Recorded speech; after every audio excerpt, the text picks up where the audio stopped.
So first of all, why don't you tell everybody your name? My name is Kellie Skelhorn, Yes. and I'm a brand new quilter. A brand new? Pretty much this year. I started in January of this year. And you have all these already? I am working on quilt number 10 at the moment. Do you do anything else? Yes, I work full time. And my husband jokingly says that he hasn't seen me because I spend all my free time in the basement. So you're hooked? I'm hooked. I'm addicted. Wow. Yeah. But my story, how I got started, is what's interesting, I think. All right. So we had a Bichon. His name was Gus, our little dog, and he passed away 4 days before Christmas last year. A year ago. He was almost 15. And he used to get groomed, and when he'd come home from the groomers, he always had a bandana around his neck. Mm-hmm. And I saved them. And I'm not really a hoarder, but I just couldn't throw these bandanas away. I thought, I might want to switch them up anyway. So when he passed on, I wanted to do something with his bandanas. And I decided I was going to make a quilt. And I wasn't a quilter, so I spent hours on YouTube. Right. And Jeff watched it with me. I then took a Sunday afternoon in a local shop in Halifax. I took a couple hours, like intro to quilting, but it was enough to get me going. And I bought all the tools. And Jeff calls it my healing quilt, but I was calling it my memory quilt. So this was my very first quilt. Whoa. And it was in honor of Gus with all of his bandanas. And you can see it. There's 3 pictures of Gus on the quilt. There's Gus right in the middle. Yes. And those are his paw prints. Oh. They were, when we had him cremated, he was, I had his paw prints. They're just a little tiny bit bigger than what his actual paw prints were because they were made into a JPEG, but they're his paw prints. And these are all his bandanas. Oh. Wow. This quilt probably cost me hundreds and hundreds and hundreds of dollars because I just didn't know what I wanted, and I went out and bought every ruler possible. I brought yards and yards and yards of fabric to do the back. I just didn't know what I needed. So, the $1 million quilt, but it's my favorite quilt. Yes. And I was hooked. But I was hooked as much because it was me doing something with Gus. Right. And I finished it in January. I started in January. I finished it the weekend I started it. And A weekend? Yeah, I finished it the weekend I started it. And then I didn't want to be done because I felt like I was doing something with Gus. So I went to the quilt store and I come home with more fabric. And that next weekend, I made a baby quilt. No, it's not here. That's the only one I've given away. Everything else I've got here at the house. So that next weekend I made a baby quilt. And then the following weekend, so this is quilt number 3. I made this one. In a weekend? Yeah. That's all the piecing, and then I had to send it for quilting, like to the long armors. But I did the piecing in one weekend, and at that point I was working off the dining room table. So the kitchen was covered, the dining room table was covered, the floor was covered, and it's like, I have to finish it because I have to clean up before I go to work on Monday. So this was my this was sort of my first big quilt. And you picked all the colors? I did, yeah.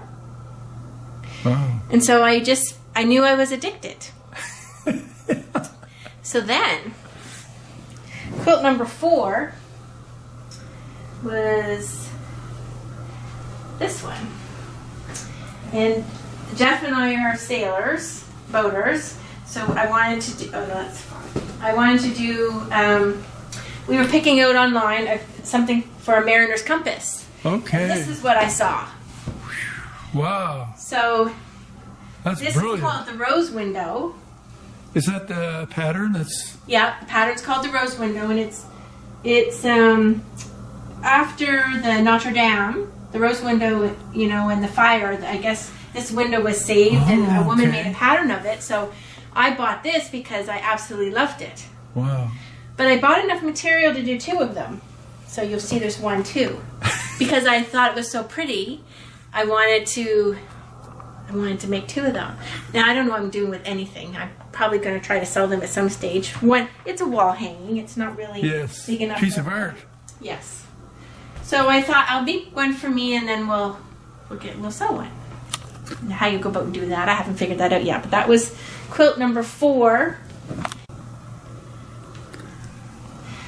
So this one is exactly the same. This was the second one that I made. It's exactly the same. But this one has, and then I started doing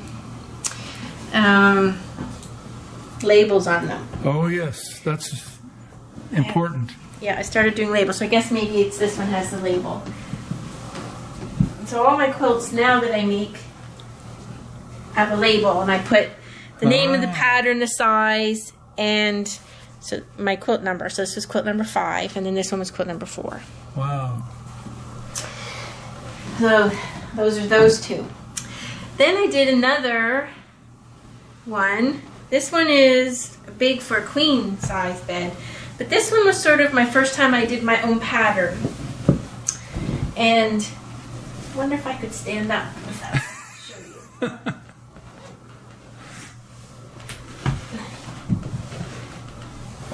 Need more space. So Whoa. this one, just Beautiful. I did my own pattern, and that's the back. Wow. And it's big enough for, well, it's for a queen, but it would probably fit on a king because it fits on my king upstairs. Wow. And I named this one Kaleidoscope. K-E-L for Kelly. Because I like the center of it. Like a kaleidoscope.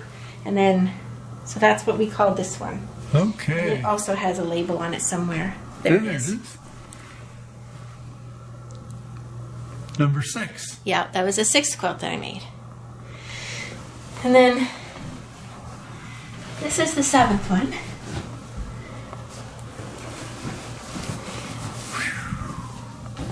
You love color. I love color. I love color. Yeah. So when I did this one, this just had black in it, and I didn't like the black. I thought it was too kind of stark. That looks like it's 3-dimensional. So I cut all those flowers out by hand. It's called fussy cutting. I cut them. What's it called? Fussy cutting. Fussy? Yep. You're a fussy woman? Fussy. So I fussy cut all the flowers out of fabric and appliqued them on. Well,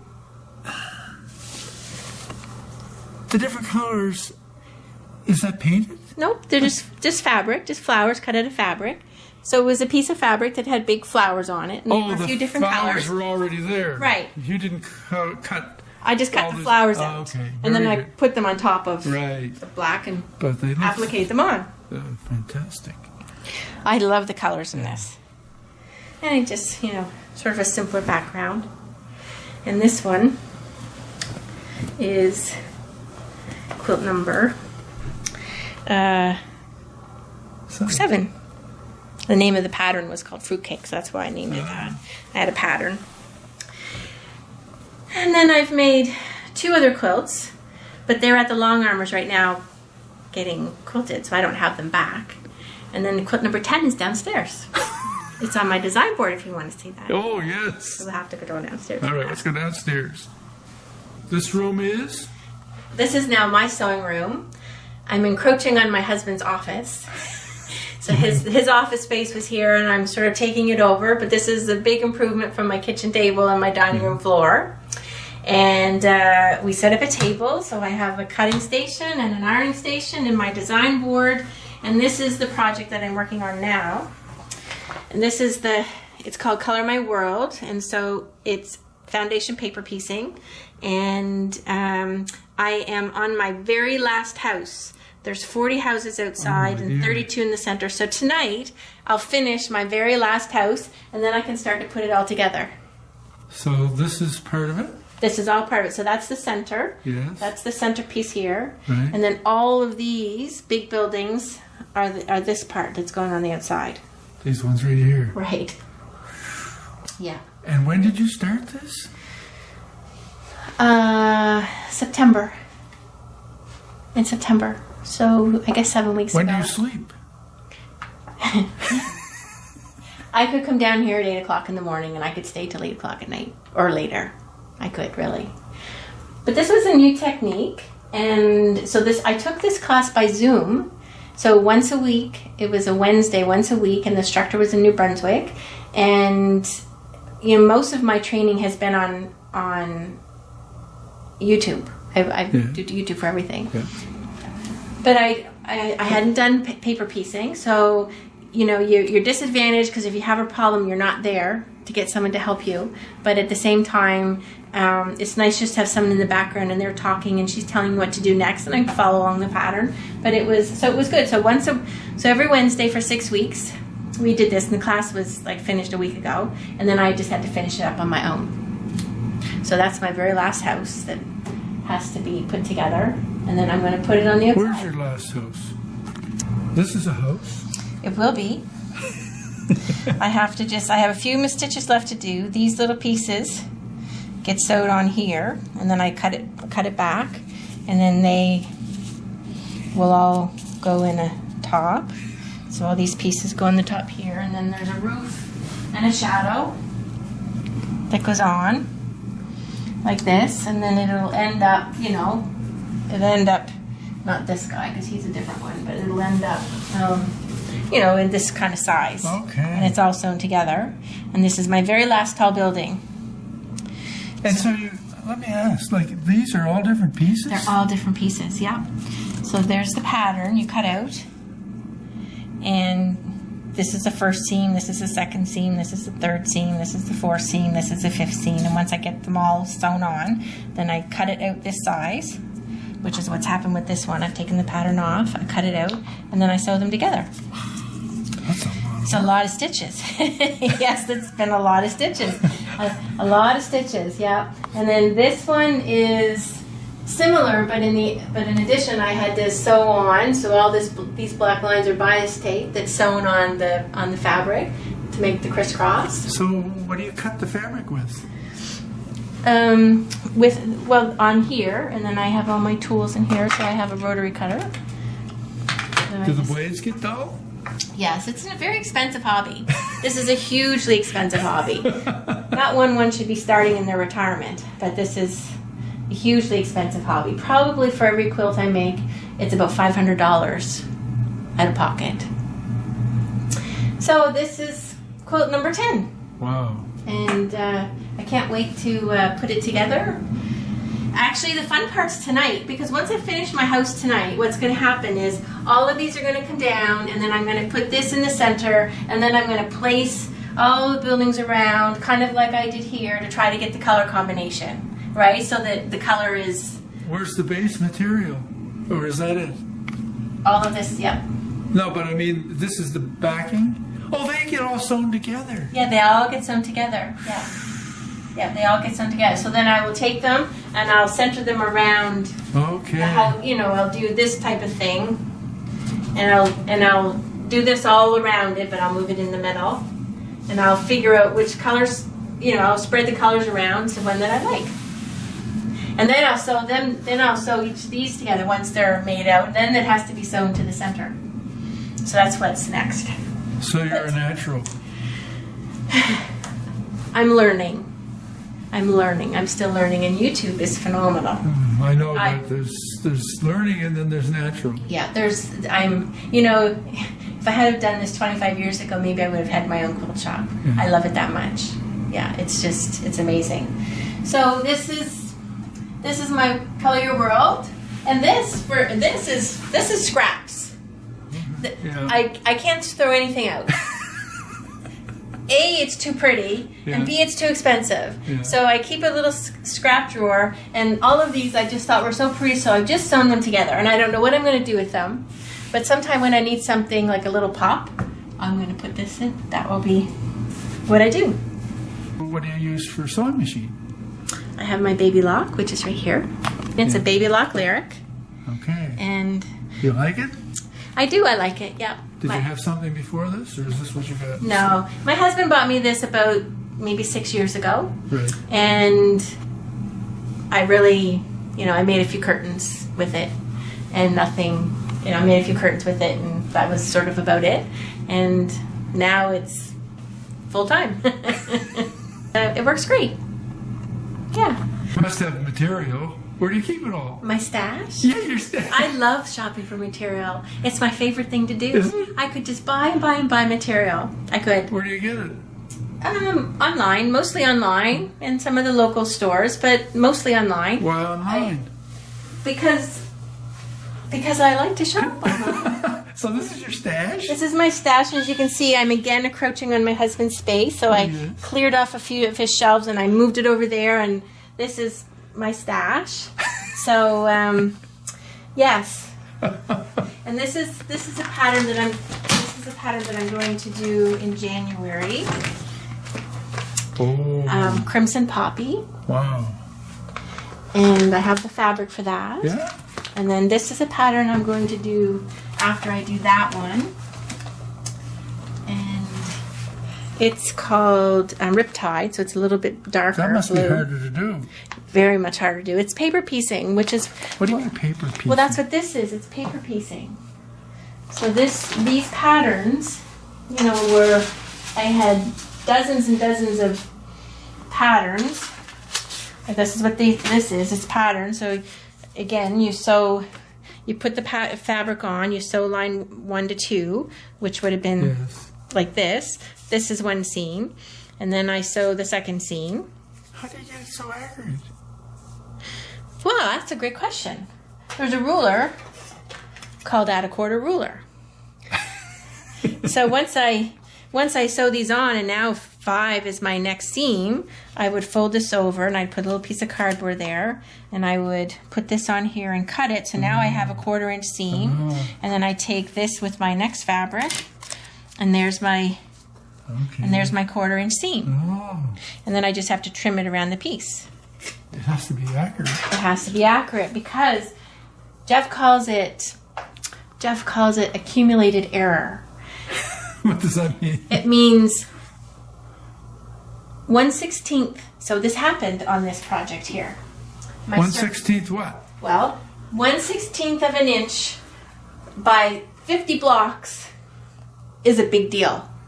So if I don't cut it accurately, or if I don't stitch it accurately, or if I even don't press it accurately, and say you're out by 1/16 of an inch, 1/16 of an inch. So here, this actually happened to me. So these are all little pieces. So this is 3 pieces, and this is 1. Where's 3? 1, 2, 3. 3 separate pieces sewn together, and then 1. 3 separate pieces and 1.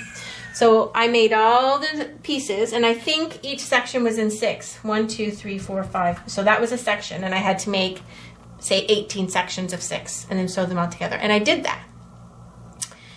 And then I sewed them all together, and I tried to put them on my circle, and I had a whole section left over. I had 6 extra pieces. I thought, oh, that's silly. I must have counted wrong. I don't need this. So I undid it. I took the 6 pieces out. I sewed them back together, and then I tried to put it on. I sewed it on, actually, and it wasn't flat. It was all puckered because I did need that section. So I had to undo it, do my seams, and then I undid all of this so I could get it flat. And then I realized, so when and this is where my problem was, because this is bulky, and when you're folding it over like on those pieces and ironing it, I ended up with a little bubble. And that little bubble added up around here, added up to 6 inches or more. So I needed to fix all of these seams to get it on. So, as Jeff calls it, it's an accumulated error. But I did it. I fixed it. And I honestly don't mind making mistakes, because that's how I learn. Yeah. What I don't like is when I have a mistake and I can't figure out what I did wrong, because then I don't know how not to do it again the next time. And do you press your fabric before you? Yep. Some people say not to. Press? Oh, always press. Or iron your fabric before? Yeah, I think maybe you might be thinking about washing. There's a debate about whether you wash your fabric first, and I don't. Yeah. But a lot of people. I think from my research, 50% of people say they always wash their fabric first, and 50% say they don't. So I haven't yet, but I actually haven't washed any of my quilts yet either. So, this is going to be a wall hanging. This probably will never get washed. So I don't wash my fabric first.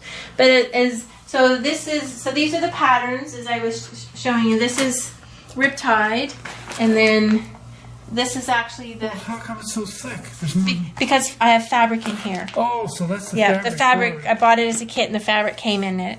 And then, so these are just patterns, things that I'm going to do, and I just love buying fabric. I just love buying it all. So is that it?